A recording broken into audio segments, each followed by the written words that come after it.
Shahi marhaba. Since September the 11th, the world has changed. And an unprecedented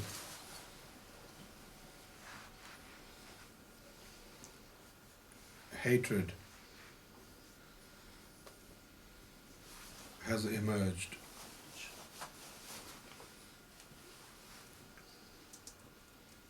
And this is due to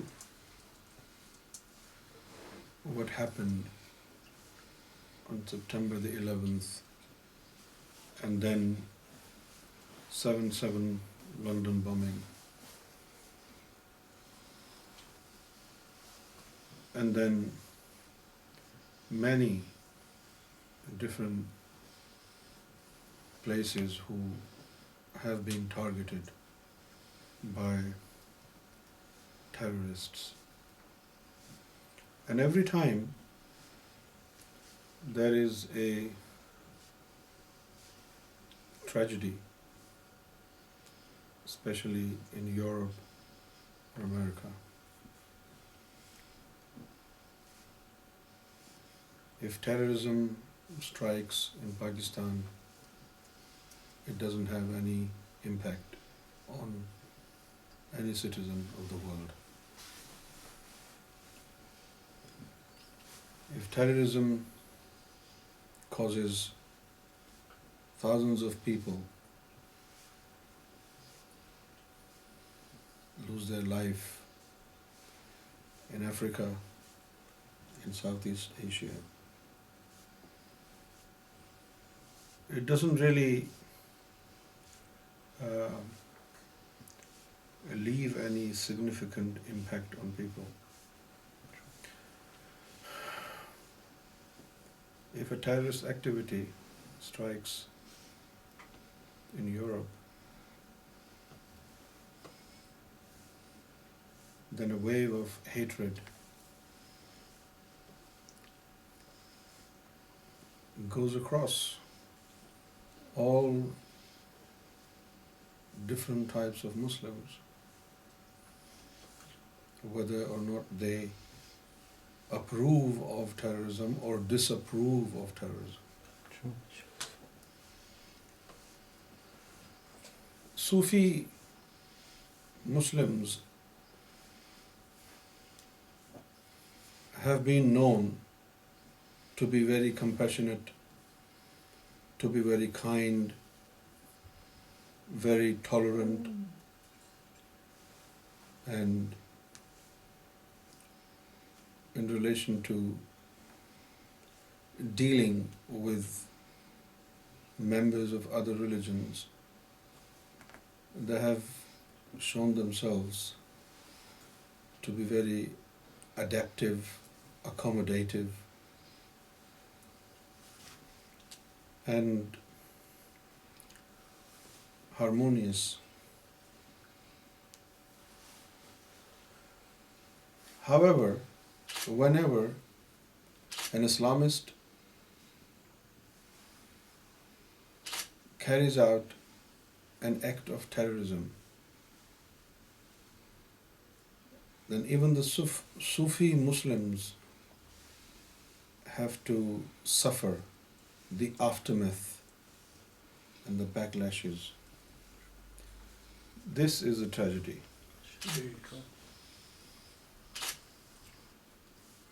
These terrorists who are killing innocent human beings,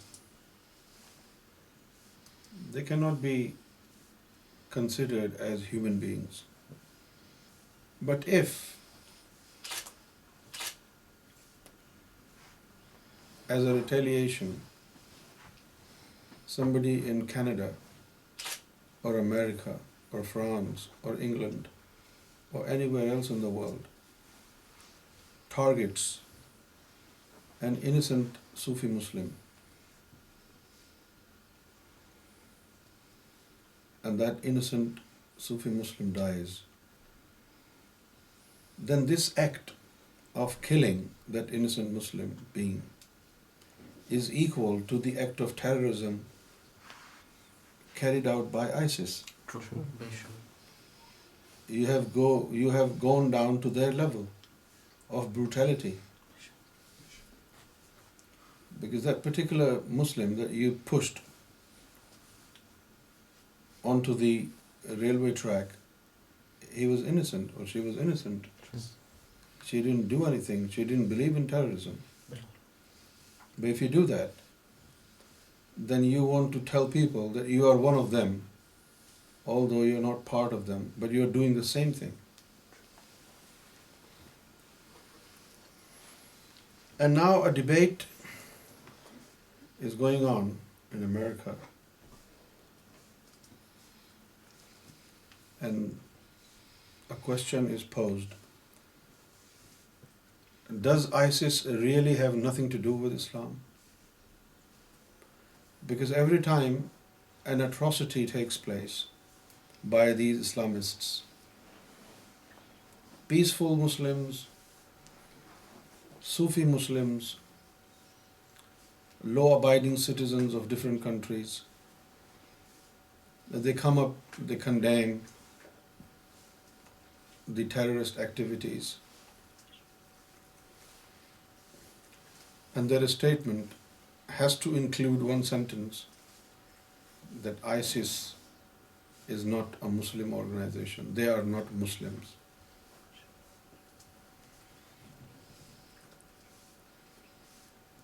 But if you look at them, if you are not a Muslim and you see what ISIS is doing,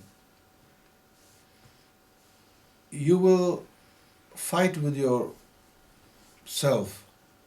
They're holding Quran, they're growing beard, they're talking about Sharia, they are called Islamic State. How come they are not Muslims? This is a big question. Yes. So there is an article in the Washington Post,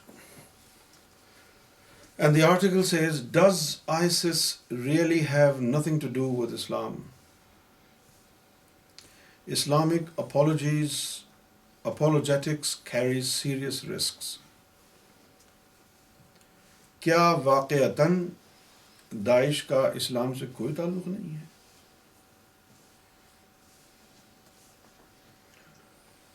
और जो मुसलमान इस तरह की बात कर रहे हैं, वो बड़ा ही रिस्क ले रहे हैं ये बोलते हुए कि इस्लाम से कोई ताल्लुक़ नहीं है उनका.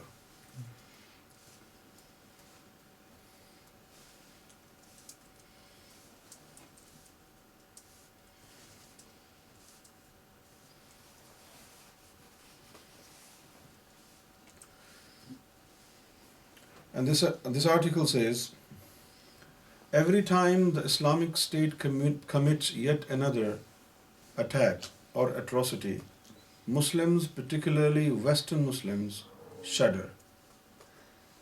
Attacks like the ones in Paris mean another round of demands that Muslims condemn the acts, as if we should presume guilt or perhaps some indirect taint.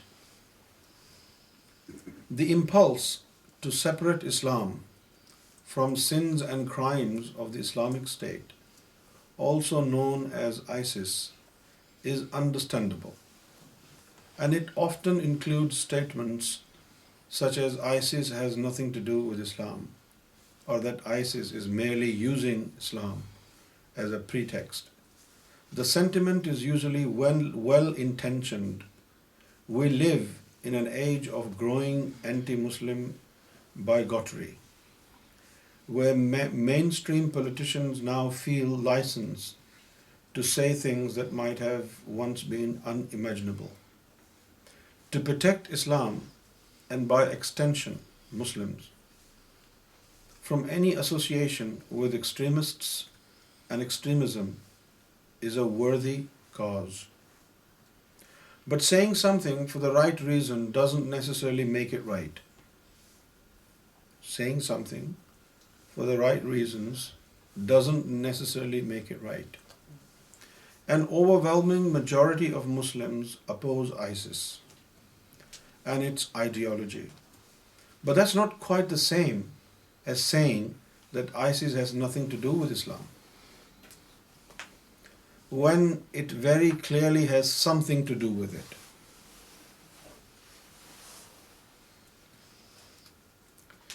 If you actually look at ISIS' approach to governance, it would be difficult, impossible, really, to conclude that it is just making things up and it goes along and then giving it an Islamic luster only after the fact.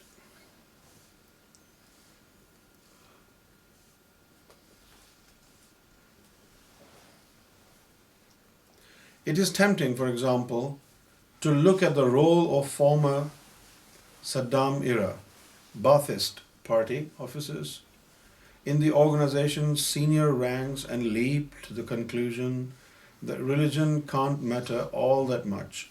Yet many younger Baathists came up through Saddam Hussein's late period Islamization initiative. And in any case, just because someone starts a Baathist or any other kind of secular nationalist doesn't mean they can't at some later point get religion. There is a role for Islamic apologetics. If defending Islam rather than analyzing it is your objective, I am a Muslim myself, and it's impossible for me to believe that a just God could ever sanction the behavior of groups like ISIS. True. But if the goal is to understand ISIS, then I and other analysts who happen to be Muslim would be better served by cordoning off your personal assumptions and preferences. What Islam should be and what Islam is actually understood to be by Muslims, including extremist Muslims, are very different things. For scholars of Islamist movements and Islam's role in politics, Muslims and non-Muslims alike, there should be one overreaching objective: to understand and to explain, rather than to make judgments about which interpretations of Islam are correct, or who is and who isn't a true Muslim. In addition to being a Muslim, I am an American as well as a small liberal. I have written about how even we personally believe liberalism is the best available ideological framework for ordering society that should not be allowed to distort our understanding of mainstream Islamist movements such as, say, the Muslim Brotherhood and its analogues across the region. It makes little sense to compare Islamists to some liberal ideal when they are a product of very different contexts than our own.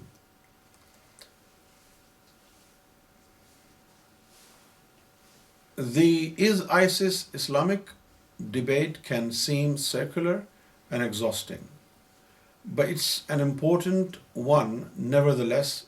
Islamic apologetics lead us down a path of diminishing the role of religion in politics.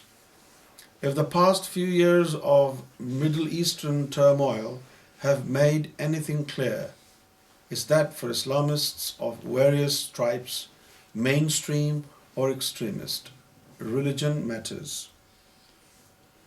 Often, religion matters a great deal. It inspires supporters to action, it affects the willingness to die, and in the case of ISIS, the willingness to kill.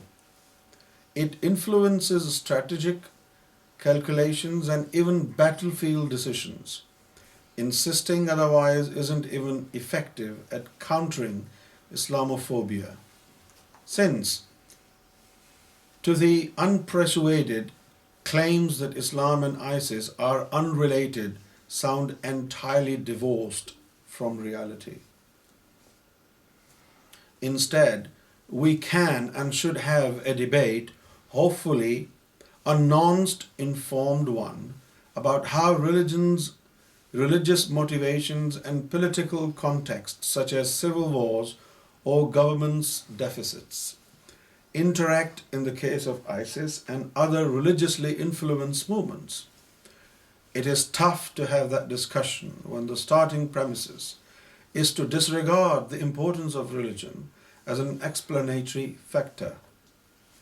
The analytical approach I am proposing comes with its own risks, underscoring the power of religion in general and Islam in particular may provide fodder for bigots who might latch onto our statements and misuse them for their own ends. In the end, though, it's not my job to make Islam look good or to argue that Islam is a religion of peace, when the reality is more complicated. We have to be faithful to our findings and conclusions, even if, or perhaps particularly when, they make us most uncomfortable.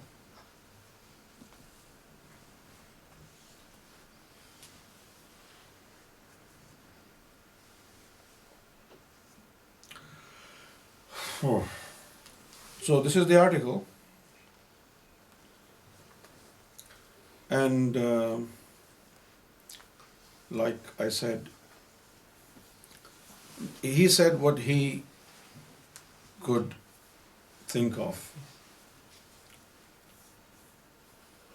A common man who does not have a spiritual knowledge or a profound insight into the religion, or who's not well aware of the history of Islam or what happened 1400 years ago, he may have a very limited approach towards understanding this topic. However, I would like to explain that to say that ISIS has nothing to do with Islam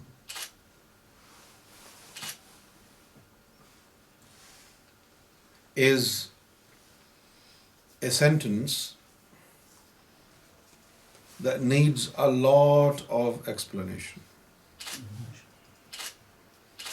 Although I have used this sentence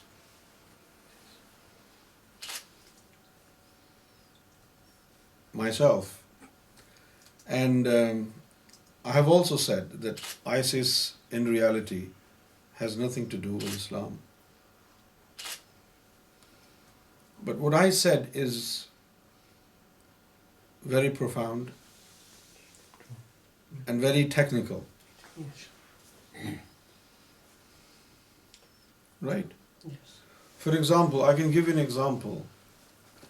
All these people, all these Muslims go to a mosque, they offer prayers.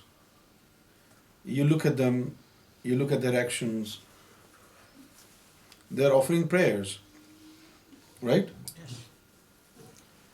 Now, if some Muslim goes to a mosque 5 times a day, he offers prayers, and you say about him that he doesn't offer prayers, people will say, no, we have seen him, and we see him 5 times. He goes to a mosque, he offers prayers, and you say he is not a musalli.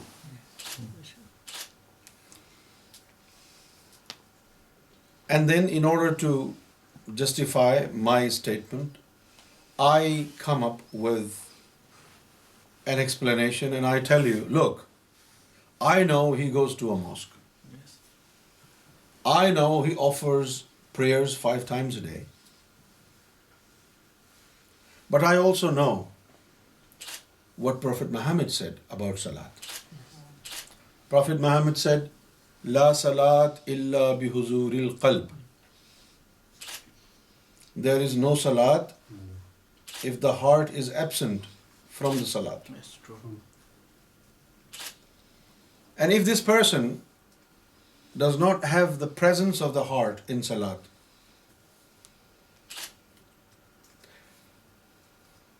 God doesn't accept it. And in the eyes of God, he never offered salat. Yes. Although he did. But his salat is not qualified to be known as salat. Yes. Therefore, technically, we can say he is a non-musalli. That's true. He does not offer salat. Like Quran said,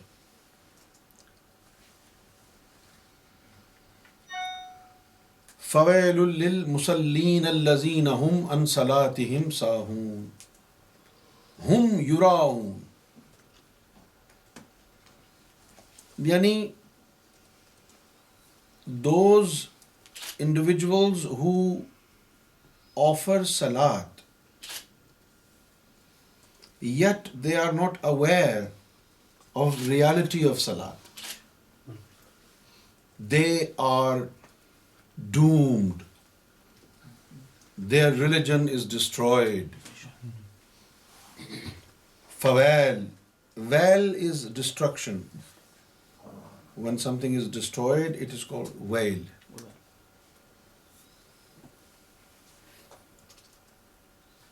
Fawail.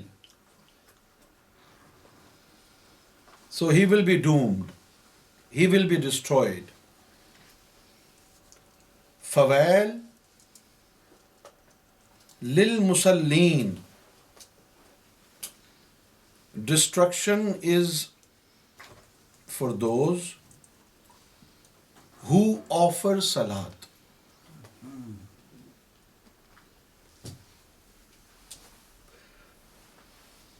Who offer salat. तबाही है उन नमाजियों के लिए. अब वो नमाजी कौन से हैं जिनके लिए तबाही है? अल्लज़ीना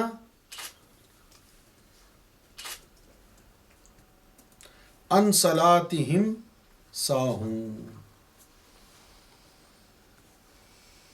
कि जिनको अपनी सलात की हकीकत का ही नहीं पता.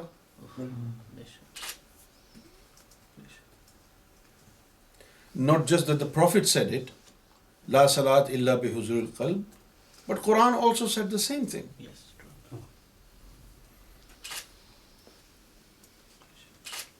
فَوَيْلٌ لِلْمُصَلِّينَ الَّذِينَ هُمْ عَنْ صَلَاتِهِمْ سَاهُونَ هُمْ يُرَاءُونَ. They are not aware of the reality of salat, and when they go to mosque and stand in salat, they are only making a scene for people. They are only showing off. Hum yuraun. वो दिखावा करते हैं. Hum yuraun. वो दिखावे वाले, दिखावा करते हैं.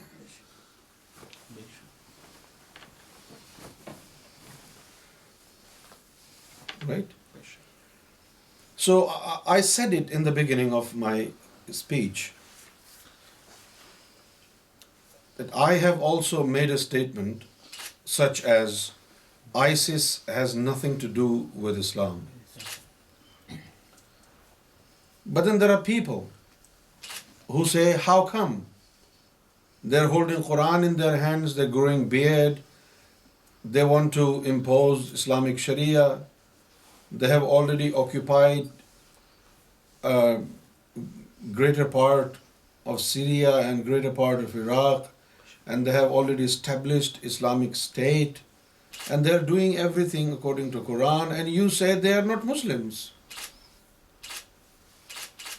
So there is, of course, plenty of room for explanation. Without explanation, it remains to be pretty dubious. And oftentimes common people do not seek profound explanation. They simply say, oh, they're talking about Quran and they're talking about their inspiration is coming from Islam and Quran, and they're doing everything for establishment of Sharia law, and you say they have nothing to do with Islam.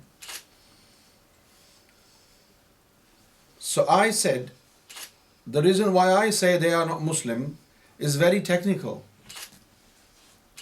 They may be Muslim in your eyes, but they are not Muslim in the eyes of Islam.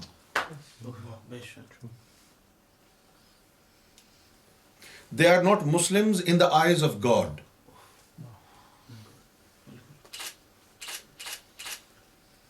You can safely say, yes, ISIS has everything to do with Islam. This is how you understand it.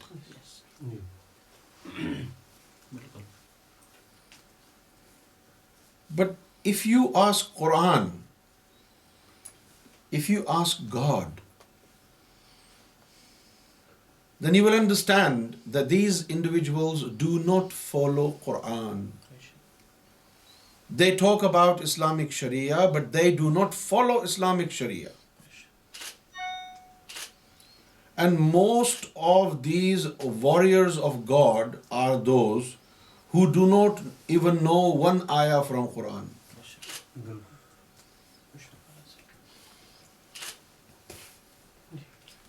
One Christian family escaped from Syria. One Christian family escaped from Syria. I mean, if they live in Syria and they've been living there, right? They were born and bred there. They recite Bible in Arabic, right?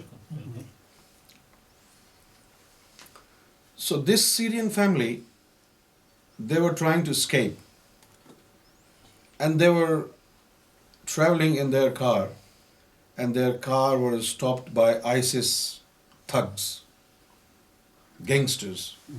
You must have seen videos in which these ISIS individuals are holding guns and shooting randomly here and there. So they were stopped by them. Right. So the ISIS guys asked him, what's your religion?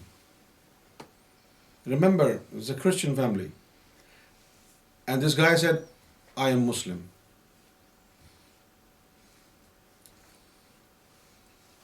And the Daesh guy said, okay, recite Quran.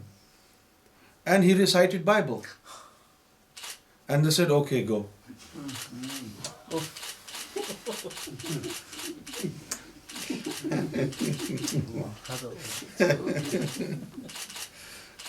ये वही हो गया कि जैसे पठान अगर Saudi अरब चला जाए और अरबी गाली दे तो ये हाथ बांध के खड़ा हो जाए कि ये कुरान पढ़ रहा है. So today I'm talking about technicalities. But the problem is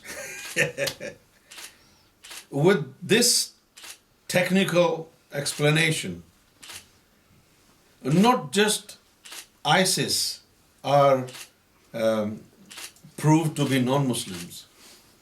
Every single Muslim, terrorist or peace-loving Muslim will be proved non-Muslim.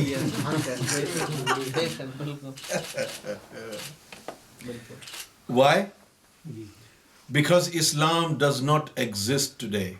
Yes.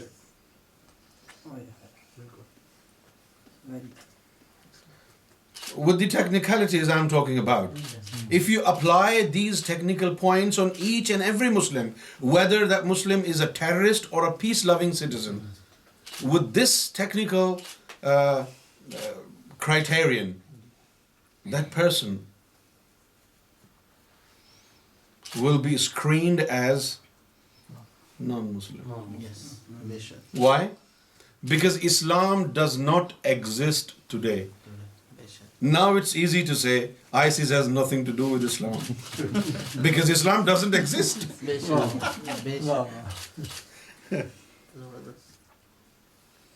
Did you get my point? Yes. Because Islam does not exist. Now, this was the technical side.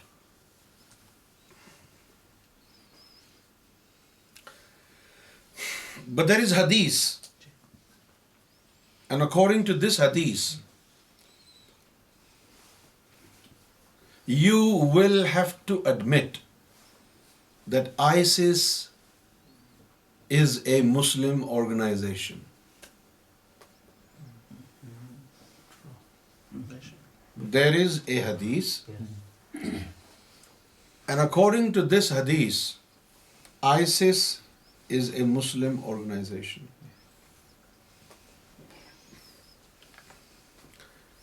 Let's see what this hadith has to say. This hadith is a long hadith, but I give you few sentences from this hadith. Prophet Muhammad said,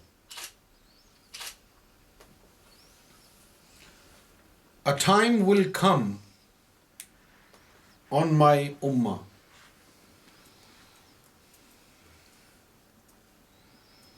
when nothing will be left in Islam for except its name. La yubqa min al-Islam illa ismahu. Nothing will remain in Islam for except its name. La yubqa min al-Quran illa rasmahu. And nothing will be left in Quran for except the practice of reciting it.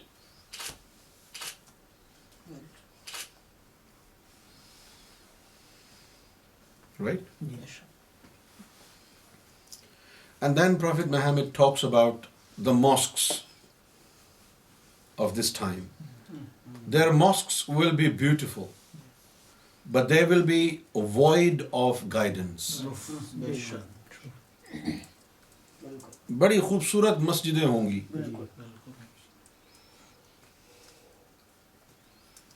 आराइश शुदा, लेकिन हिदायत से खाली होंगी. और ये लोग, they will recite Quran, but Quran will not go beyond their throats. Quran की तिलावत करेंगे लेकिन उनके हलक से नीचे नहीं उतरेगा Quran. And then Prophet Muhammad talks about this group. Muhammad sallallahu alaihi wasallam said, fitna will emerge from within Islam. This proves that they are Muslim. This is fitna. Yes. ISIS is mischief. Yes. But Prophet Muhammad said this mischief will emerge from within Islam. And within Islam, this fitna will come to an end. Now this is interesting. This mischief will emerge from within Islam, and within Islam, this mischief will perish. Which means this mischief of ISIS has emerged from Islam, and somebody from within Islam will stand up, and he will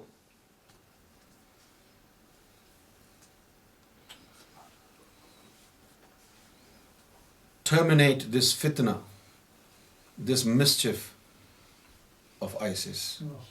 It is referred to Imam Mehdi alayhi salatu wasalam.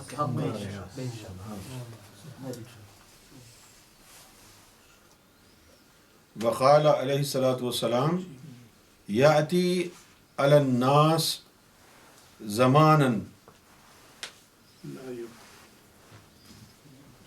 نہیں یہ غلط ہے अलन्नास कह दिया इन्होंने, हाँ उम्मत लिखा था। बिल्कुल गुमराह करने के लिए कैसा बदल देते हैं लफ्ज़। ला युबका मिनल कुरान इल्ला रसूल। हाय हाय, है ना, कितना फितना परवर आज का मुल्ला। बहुत बड़ा आज का मुल्ला पता है कितना फितना परवर है। जी मालिक। एक तरफ 1 करोड़ सुअर हो, हाय हाय, दूसरी तरफ एक मौलवी हो, कसम से वो मौलवी ज्यादा गलीज होगा उन सुअरों से। बेशक। हाय हाय हाय, वो मौलवी उन हजारों हजारों करोड़ों सुअरों से बदतर होगा। बदतर होगा, गलीज़ तरीन होगा। अभी बदले अभी बदले हैं ना, पहले नहीं था। पहले नहीं था। मैंने खुद बखुदा सरकार की जात गवाह है, बेशक। मैंने अपनी आंखों से देखा है, उम्मत लिखा था। उम्मत का लफ्ज़ है, बिल्कुल पढ़ा है हम सब ने, सब जानते हैं। कंजर खबीस लोग। और फिर नास का लफ्ज़ क्यों आएगा, इस्लाम की बात हो रही है। हाँ, याती अलन्नास ज़मान ला युब्क़ा फ़ीहिम मिनल कुरान। फीहम का लफ्ज देखो उन्होंने लगा दिया, जानबूझ के लगाया, उस दौर के लोग। जानबूझ से। ओए तौबा इस्तग़फ़ार। ला युब्क़ा फ़ीहिम, ये गलत लफ्ज़ है। मिनल कुरान इल्ला रस्महु व मिनल इस्लाम इल्ला इस्महु। मसाजिदुहुम यौमा इज़िन आमिरतुम मिनन नबिय्यि मिनल बना खराबुम मिनल हुदा सुकानुहुम व उमारुहु शर्रुन अहलुल अर्द मिनहुम तखरुजुल फितना व इलैहिम तअवियुल खतिया यरदूना मन शद्दु अन्हा फीहा हाँ, व यस्कूना मन तअख्खरा अलहा व यस्कूना मन तअख्खरा अन्हा इलैहा यक़ूलुल्लाहु फ़ी खलक़तु ला बुअसना अला उलाइका फितनतन तुतरका अल हलीम फ़ीहा हैरान वक़द फ़अला व नहनु नस्तक़बिलुल्लाहि अशरहुल गफ़ला। वो जो पुरानी वाली थी इबारत वो ढूंढो, वो ढूंढते हैं जी, बिल्कुल। इसमें तो पता नहीं क्या क्या लिख दिया उन्होंने। ला युब्क़ा से ढूंढते हैं सिर्फ। So this one, मुश्किल this hadith in particular tells us that although they do not practice Islam, बिल्कुल बिल्कुल। but because they recite kalima, they recite Quran, although it does not go beyond their throat, although they are severely misguided, however, Prophet Muhammad has already mentioned that these will be the people who as mischief will emerge from within his ummah. बिल्कुल। बिल्कुल And there were words, Mir Sahib, I still remember. They will be the worst creature under the sky. कसम से इसमें तो नहीं लिखे वो words. इसमें वो वर्ड काट दिए, ये खारिजिन का भी लफ्ज़ काट दिया इसमें। So what's happening today is not something that Muslim may not be aware of. If they study ahadith and if they study Quran, they should be well aware of what's hitting them today. Ji And this is written on the wall. What's happening now is exactly what the Prophet had foretold 1400 years ago. And one of the signs of the end of the world was the fire which would rise from Syria. And you can see that fire today. very true। And then Prophet Muhammad spoke about the state of Muslims towards the end of the world. Nothing will be left in Quran but except the ritualistic recitation, and nothing will be left in Islam for except its name. As I mentioned earlier that Islam does not exist. So we only have Islam's name. Islam does not exist. And everybody is just making up stories and declaring the source as Quran. And this fitna of Al-Qaeda and Taliban and Daesh, ISIS, is the fitna that Prophet Muhammad had already foretold. But the good news is, Prophet Muhammad said, this fitna, this mischief would rise from within Islam, and it will come to an end within Islam. And we are going through this horrific phase of time. Now, I think we should raise awareness of what was foretold in regards to the events leading to end of the world. These facts should be known by almost everybody who lives in this world, by Christians, by Jews, by Hindus. So they should have a clear understanding of what's going on. Aura TV. Guidance. Brought to you